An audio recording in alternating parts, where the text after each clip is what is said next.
पा रहे क्या बोल रहे, आवाज़ आ रहा है लेकिन आप समझ नहीं पा रहे वो क्या बोल रहे हैं, तो आपको हियरिंग एड के लिए जाना ज़रूरी है। आपको बार बार पूछना पड़े, एक बार 2 बार, प्लीज़ रिपीट। टीवी का आवाज़ आप दूसरों के कंपैरिजन में ज़्यादा रखें तो एक ही जैसे कि किसी को लॉस होता है यूनिलैटरल लॉस, तो वो एक ही कान का ज़्यादा यूज़ करें। इन सब वजह से आपको हियरिंग एड के लिए जाना ज़रूरी हो जाता है।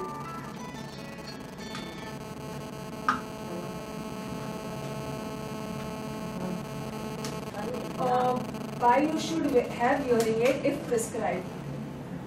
सबसे पहले तो आपका स्पीच अंडरस्टैंडिंग क्लियर हो जाएगा अगर आप हियरिंग एड लेते हैं तो।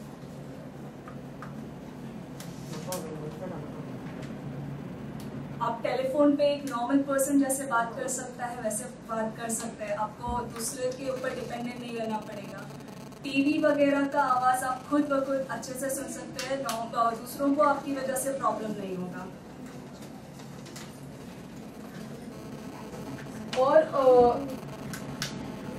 एक मेन कारण है अगर आपको लॉस है और आपके ऑडियोलॉजिस्ट ने प्रिस्क्राइब किया है हियरिंग एड तो उसको लेना ज़रूरी हो जाता है, बिकॉज अगर आपने अभी नहीं लिया तो नर्व को कुछ स्टिमुलेशन नहीं मिलता है और वो धीरे धीरे करके और भी खराब होते रहती है।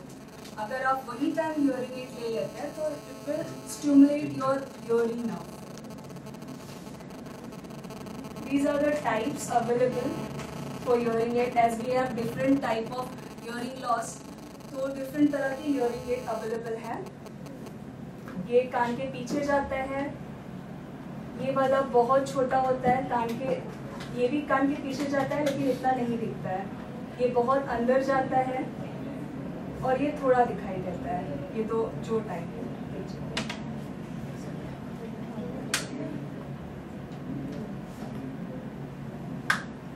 Now we will discuss speech therapy. Speech therapy में सबसे पहले आता है articulation disorder.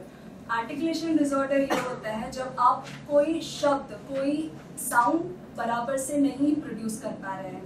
जैसे नॉर्मली कुछ लोगों की आदत होती है कोई क को त बोलता है, र बराबर नहीं बोल पाता है। स्पीच थेरेपी में आपको वही प्लेसमेंट सिखाए जाते हैं, टंग को कैसे रखना है और कैसे बोलना है। यूजुअली ये थेरेपी ज़्यादातर बच्चों के लिए होती है, but I have one patient, is 30-year-old male, he can't say r, so I'm giving therapy to him also.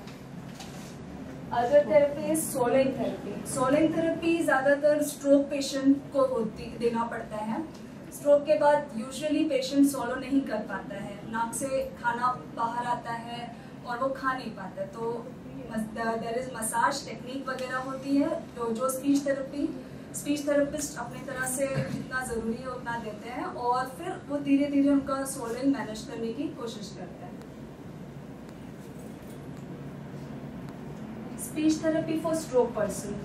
Stroke आजकल काफ़ी कॉमन हो गया, मैंने जैसे कि अपने करियर में देखा है। I have 5 to 6 patient only for stroke. Stroke में ज़्यादातर स्पीच पूरा ही चला जाता है, या तो आपका समझने का शक्ति कम हो जाता है या फिर आप बोल नहीं पाते हैं, तो उसमें भी स्पीच थेरेपिस्ट का बहुत ही मेन जॉब होता है। After neurologist, neurophysician, we have the job in speech therapist. तो 6 महीना 1 साल का थेरेपी देने के बाद patient will feel good.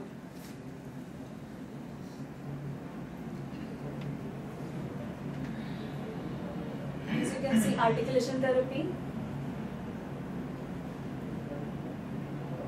voice therapy. Voice therapy usually जब बहुत ज़्यादा लोग बात करते हैं, और यूजुअली यंगस्टर्स, हाउसवाइफ्स, टीचर्स, सिंगर्स जो अपने वॉइस पे ही डिपेंड रहते हैं, आइदर प्रोफेशनली और पर्सनली, उनको वॉइस थेरेपी का ज़रूरत होता है। उनको आवाज़ पे ट्रीटमेंट देना पड़ता है। कभी उनका ब्रीदी आवाज़ आता है, कभी आवाज़ ही नहीं निकल पाता है, बिकॉज वो बहुत डिपेंडेंट रहते हैं अपने वॉइस पे। और ये ज़्यादातर 1 वीक में 2 वीक में ठीक हो जाता है, इतना लंबा प्रोसीजर नहीं होता है। And this you can see it is a soling therapy. Stammers, stammering, stuttering, हकलाना, जो लोग हकला के बात करते हैं, यूजुअली हम बोलने के लिए एक टंग एंड दूसरा ब्रीथ बहुत ज़रूरी होता है। जब आपका ब्रीथ और टंग साथ साथ कोऑर्डिनेट करते हैं तो you won't find any stuttering. लेकिन इन दोनों में से कोई भी एक अगर पीछे रह जाता है, अगर आपका ब्रीथ और आपका टंग, तो you will find difficulty in talking and you will get stuttering problem. उसके भी ट्रीटमेंट होते हैं और ये भी जल्दी ही ठीक हो जाता है। हार्डली 2 महीना 8 सेशन लेने के बाद यूजुअली ठीक हो जाता है ये। As I have explained you, voice therapy, hierarchy of technique employed in management for patient with voice disorder. This technique may seek to eliminate potentially harmful vocal behavior, alter the manner of voice production, enhance vocal fold tissue. Service available in Bhatia Hospital. First is pure tone audiometry, that is called audiogram. This is a basic test. इससे आपको अपना hearing level पता चलता है क्या है। The other one is this, you can see this is a pure tone audiometry test going on. The other one is impedance audiometry. Impedance audiometry जैसे अभी मैंने बताया, कान का पर्दा, हड्डियाँ, उस चीज़ में, उस भाग में प्रॉब्लम है या नहीं है, उसके लिए इम्पीडेंस ऑडियोमेट्री हम करते हैं। And this is and here it is a